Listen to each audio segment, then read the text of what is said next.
ഇത്തിരി സമയം നിങ്ങൾ എനിക്ക് തരണം. സുരേന്ദ്രൻ ഇവിടെ ഒരുപാട് കാര്യങ്ങൾ പറഞ്ഞിട്ടുണ്ട്. ശ്രീ സുരേന്ദ്രൻ പറയുന്നത് കല്ലുവെച്ച നുണയാണ്. എനിക്കങ്ങനെ പറയേണ്ടി വരുന്നതിൽ ഖേദമുണ്ട്. സുരേന്ദ്രൻ ഇങ്ങനെ അടിസ്ഥാനരഹിതമായ കാര്യങ്ങൾ പറയരുത്, തെറ്റിദ്ധാരണാജനകമായ കാര്യങ്ങൾ പറയരുത്. ഒന്ന് ഫസൽ വധത്തിൽ ഇപ്പൊ സുരേന്ദ്രൻ ഇപ്പൊ സത്യം എന്തായി എന്നൊക്കെ ചോദിക്കുന്ന കേട്ടാൽ എന്താ തോന്നുക? ആ കേസ് കോടതി ശിക്ഷിച്ചു എന്നല്ലേ തോന്നുക? എന്റെ സുരേന്ദ്രൻ, ആ കേസ് നടന്നുകൊണ്ടിരിക്കുകയല്ലേ കോടതിയിൽ. സൂര്യ തേജസ്സോടെ കാരായി രാജനും ചന്ദ്രശേഖരനും കണ്ണൂരിൽ വരും. അവരുടെ നിരപരാധിത്വം തെളിയിക്കും. എനിക്ക് ഉറപ്പുണ്ട്, ഒരു കോടതിക്കും അവരെ ശിക്ഷിക്കാനാവില്ല, ഒരു തെളിവുമില്ല. CBI രാഷ്ട്രീയ പകപോക്കൽ നടക്കുകയാണ്. ഇപ്പൊ കേസ് നടക്കുകയല്ലേ. ബഹുമാനപ്പെട്ട സുരേന്ദ്ര, ദയവ് ചെയ്ത് ആ കേസിന്റെ വിധി വരുന്നവരെ ഒന്ന് ക്ഷമിക്ക്. വിധി വന്നിട്ട് പറ, നമ്മളെ രണ്ടാളെ ചർച്ചയ്ക്ക് വിളിക്കും. വിധി വന്നിട്ട് പറ.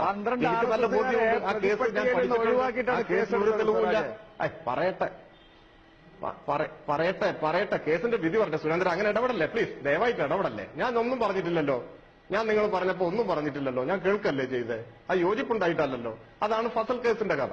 2, P. ജയരാജന്റെ മകന് 2 കൈ തികച്ചുകൊണ്ട്, ഒരു സംശയവും വേണ്ട. പിന്നെ പാർട്ടി ഗ്രാമങ്ങളെ കുറിച്ച് നിങ്ങൾ പറഞ്ഞു. പാർട്ടി ഗ്രാമങ്ങളെ കുറിച്ചൊക്കെ ഇപ്പൊ പറഞ്ഞ ആര് വിശ്വസിക്കാൻ? ഈ ഏഷ്യാനെറ്റിന്റെ തന്നെ ഒരു മുൻ ജേർണലിസ്റ്റ് അടുത്ത കാലത്ത് ഈ പറയപ്പെട്ട പാർട്ടി ഗ്രാമങ്ങളിലൂടെ എല്ലാം സന്ദർശിച്ച് മാതൃഭൂമി ആഴ്ചപ്പതിപ്പിൽ ഒരു ലേഖനം എഴുതിയിരുന്നു ഈ പച്ച കള്ളത്തെക്കുറിച്ച്.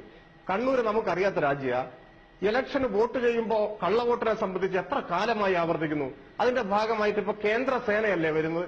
കേന്ദ്രസേനയുടെ നിരീക്ഷണത്തിലല്ലേ എല്ലാ ബൂത്തിലും TV പകർത്തുകയല്ലേ, ക്യാമറയിൽ പകർത്തുകയല്ലേ ചെയ്യുന്നത്. നിങ്ങൾ ജയിക്കുമ്പോ, കോൺഗ്രസ് ജയിക്കുമ്പോ പ്രശ്നമില്ല, നമ്മൾ ജയിക്കുമ്പോ പ്രശ്നം. ഈ കളവൊക്കെ നിങ്ങൾ നിർത്തണം. ഞാൻ പറഞ്ഞ കാര്യത്തിൽ നിങ്ങൾ ഒരു മറുപടിയും പറഞ്ഞില്ലല്ലോ. പെറ്റിക്കേസിൽ പ്രതിയാകാത്ത നാരായണൻ നായരെ വീട്ടിൽ കയറി വെട്ടിക്കൊന്ന് എന്തിനാ കാട്ടാക്കടയിൽ? ITA വിദ്യാർത്ഥി സജിൻ ഷാഹുല് ജീവിതത്തിൽ പോലീസ് സ്റ്റേഷനിൽ കയറാത്തൊരു കുട്ടിയെ നിങ്ങൾ ITയിൽ ബോംബെറിഞ്ഞു കൊന്നത് എന്തിനാ? ഇങ്ങനെ ഒരു ഡസൻ കൊലപാതകം. വിഷുവിനല്ലേ സുരേന്ദ്ര കൊല്ലത്ത് ശ്രീരാജിനെ കൊന്ന്? വിഷു ദിവസത്തിൽ. തിരുവോണത്തിനല്ലേ ഈ പറയുന്ന P. ജയരാജനെ വെട്ടിക്കൊല്ലാൻ ശ്രമിച്ച് കഷണങ്ങളായി മുറുക്കി? ആ കേസിലല്ലേ ഇപ്പൊ കൊല്ലപ്പെട്ടയാളെ കോടതി ശിക്ഷിച്ചത്? അപ്പൊ നിങ്ങളുടെ കൈകൾ ശുദ്ധമാണെന്നാണോ പറയുന്നത്? നിങ്ങൾ ആയുധം താഴെ വെക്ക്, എല്ലാവരും ആയുധം താഴെ വെക്ക്. ഇനിയിപ്പോ നമുക്ക് ഈ വിഷയത്തിലേക്ക് വരാം. ഏത് കേസ് CBIക്ക് വിട്ടതുമായി ബന്ധപ്പെട്ട്. CBIക്ക് വിട്ടാൽ എന്താണ് സംഭവിക്കുന്നത്? എന്തിന് ഞങ്ങൾ എതിർക്കുന്നു? ഞങ്ങൾ കുറ്റം ചെയ്തില്ലെങ്കിൽ എന്തിന് പേടിക്കുന്നു? ആര് വേണമെങ്കിലും അന്വേഷിച്ചോട്ടെ. ഇതൊക്കെയല്ലേ നിങ്ങൾ പറയുന്നത്? കുറ്റം ചെയ്തുകൊണ്ടല്ല, പേടി ഉള്ളതുകൊണ്ടല്ല.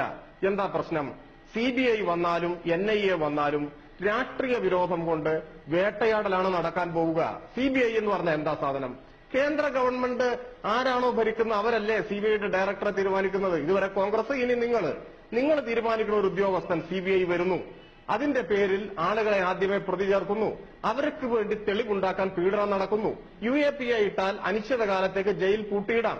ഞാൻ ചോദിക്കട്ടെ, പ്രതികളെ പിടിക്കണമെന്ന ആത്മാർത്ഥമായ ഉദ്ദേശമാണ് നിങ്ങൾക്കുള്ളതെങ്കിൽ CBI വന്നിട്ട് കേരളത്തിൽ തെളിയിച്ച ക്രിമിനൽ കേസുകളുടെ എണ്ണം ഒന്ന് സുരേന്ദ്രൻ പറ. പാനൂർ സോമൻ വധക്കേസാണ് ആദ്യം കേരളത്തിൽ വന്ന് തെളിയിച്ചോ? പോളക്കുളം കേസ് തെളിയിച്ചോ? തിരൂർ സുജാത വധക്കേസ് തെളിയിച്ചോ? പനയാൾ നാരായണൻ നായർ വധക്കേസ് തെളിയിച്ചോ? മടിക്കൈ നാരായണൻ നായർ വധക്കേസ് തെളിയിച്ചോ? ചോദിക്കുകയാണ് ഇപ്പോ